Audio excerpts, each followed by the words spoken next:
So, Huawei is going ahead and releasing a foldable, tri-folding phone later this year. And holy crap, is this going to be interesting? Because I was waiting, right? And I think we all been waiting for one company to push the envelope, to just go for it, right? No company, I feel like, wants to go for it when it comes to releasing a foldable or tri-folding phone. Because at the end of the day, if it fails and flops, it's a huge loss for your company, right? Because you're going to release or you're going to create 10 million units, probably not 10, but like 5 million units of this phone. And if they don't all sell out and you're not able to sell them, you're about to lose all that money. People are going to get fired. There's going to be a whole entire stink about it.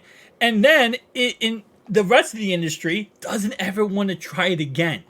So if you do it and it's successful, then everyone's going to copy paste you, right? So many different companies, tri-foldable phones everywhere. But if it fails, it's over. And nobody wants to have the same failure that Huawei had. So I was always wondering which company would take the shot here.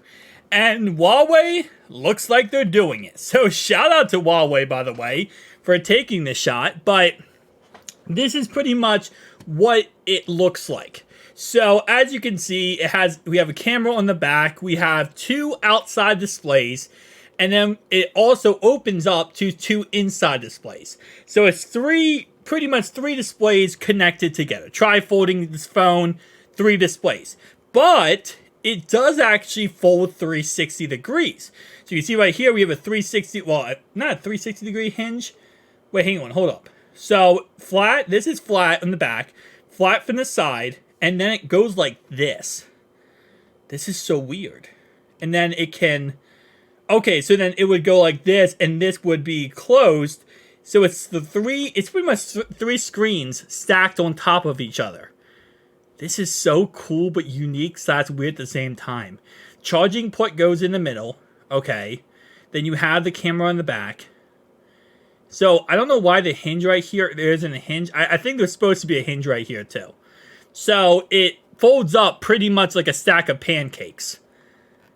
I gotta give them credit, man.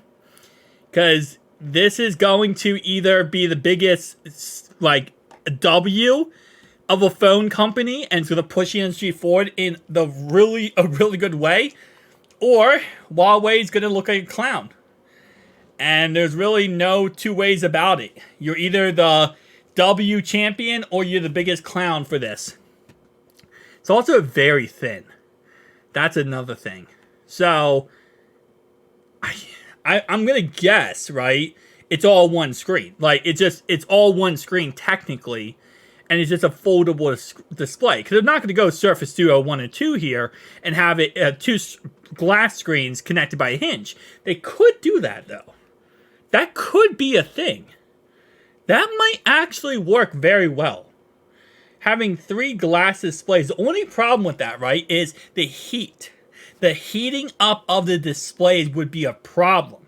But outside of heating up the displays, that could work.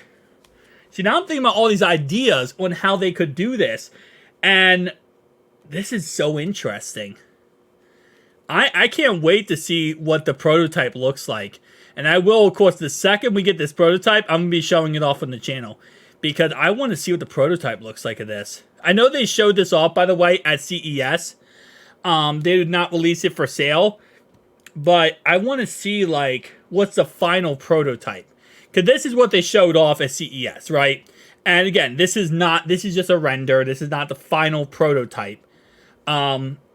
This is a concept from 2020. Yes, this is Samsung's concept. This is not Huawei's. I want to see Huawei's final prototype. Because, again, it's one of those things where it's like, durability scares the crap out of me. And that's the reason why a lot of people won't buy foldable phones. If durability wasn't a problem, foldable phones would be bought so much more. Like, everyone would have a foldable phone if durability wasn't the biggest concern, right? But the facts are the facts. Durability is the biggest concern with foldable phones. And as long as durability is the biggest concern with foldable phones, we're not going to see them become a household item until durability goes away. And that's the problem now with Trifold, is you're even increasing those foldable problems. Tell me down below your thoughts and opinions. I'll see you guys next one.